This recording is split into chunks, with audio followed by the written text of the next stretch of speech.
দীর্ঘদিন পর সেই পুরনো ব্রাজিলের দেখা মিলল। কার্লোর এই ব্রাজিলকে নিয়েই হেক্সা জয়ের স্বপ্ন দেখেছে সেলেসাও ভক্তরা। দানিলো, ইগোর থিয়াগো, মার্টিনেল্লির গোলে শক্তিশালী ক্রোয়েশিয়াকে উড়িয়ে দিল ব্রাজিল। 2022 সালের কাতার বিশ্বকাপে নকআউটের হারের দীর্ঘ প্রতীক্ষিত প্রতিশোধ নিল ব্রাজিল। ম্যাচের শুরু থেকেই বুঝিয়ে দেওয়া হচ্ছিল এ যেন অন্য এক ব্রাজিল। কার্লো আনচেলত্তির দল প্রতিপক্ষের অর্ধে চেপে খেলতে থাকলো অবিরাম।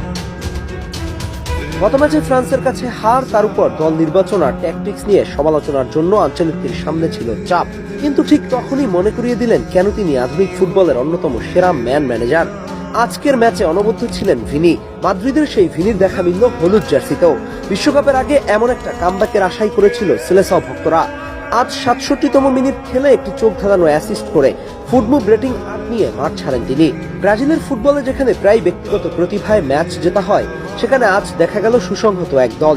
প্রতিটি বিভাগে আক্রমণ, প্রতিটি বল ফেরত আনার তীব্র ইচ্ছা, আর ক্রোয়েশিয়াকে নিজেদের অর্ধে আটকে রাখার অদম্য মানসিকতা।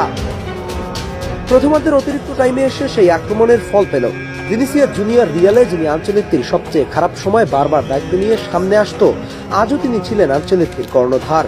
প্রথমার্ধের অতিরিক্ত সময় তার বাড়ানো বল থেকে গোল করে দলকে লিড এনে দেয় দানিলো। এটি ছিল ব্রাজিলের জার্সিতে দানিলোর প্রথম গোল। প্রথম গোলের পর মনে হচ্ছিল ব্রাজিল আর পিছিয়ে থাকবে না। দ্বিতীয়ার্ধে তারা লম্বা সময় ধরে সেই লিড ধরে রাখলো, কিন্তু ক্রোয়েশিয়া তো ক্রোয়েশিয়াই। 84তম মিনিটে টনি ফ্রাঙ্কের অ্যাসিস্ট থেকে লম্ব্রোমাজের গোল করে বসলেন পুরনো সেই ফ্ল্যাশব্যাক চলে আসে। 2022 বিশ্বকাপের মতোই ব্রাজিলের সমর্থকদের মনের মধ্যে ঠিকরে ওঠে ভয়, আবার কি হবে। কিন্তু এই ব্রাজিল আর সেই ব্রাজিল নয়। শেষ সময়টা যেন ভাগ্য বিধাতা উত্তেজনা জমিয়ে রেখেছিল। 86তম মিনিটে এনরিকের ওন করা পেনাল্টি থেকে গোল করে ব্রাজিলকে আবার এগিয়ে দেন ইগোর থিয়াগো। ব্রেন্টফোর্ডের এই তারকা সবেমাত্র জাতীয় দলে ডাক পেয়েছেন, আর নিজের দ্বিতীয় ম্যাচেই প্রথম গোলটি করে ফেললেন। এটি শুধু ব্যক্তিগত সাফল্য নয়, আনচেলত্তির ডেপথ ম্যানেজমেন্টের এক উজ্জ্বল উদাহরণ।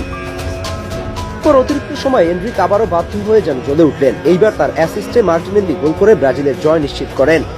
3-1 গোলের এই বড় জয় শুধু পুরনো ক্ষতের উপর প্রলেপ দিল না, এটি ব্রাজিলকে ফিরিয়ে দিল সেই আত্মবিশ্বাসে, যেটা কিছুদিন ধরে যেন হারিয়ে ফেলেছিল। পূর্ণ শক্তির দল না হয়ে এবং আন্ডারডগ হয়েও তারা যে কোনো দলকে হারাতে পারে, সেটা বুঝিয়ে দেওয়ার জন্য হয়তো এর চেয়ে ভালো জবাব আর কিছুই হতে পারত না। সেই সঙ্গে সবার কাছে মনে করিয়ে দেওয়া হলো 2026 বিশ্বকাপে ব্রাজিল হয়তো হট ফেভারিট কোনো দল না, তবে এমন দল না যাদের কেউ হিসেবের বাহিরে কল্পনা করতে পারবে। এই দলটা যে কোনো প্রতিপক্ষকে হারাতে সক্ষম, যে কোনো প্রতিপক্ষের মাথা ব্যথার কারণ হতে পারে। শুধু দরকার নিজেদের আত্মবিশ্বাস ধরে রাখা। এখন দেখা যাক সেটা থাকে কিনা।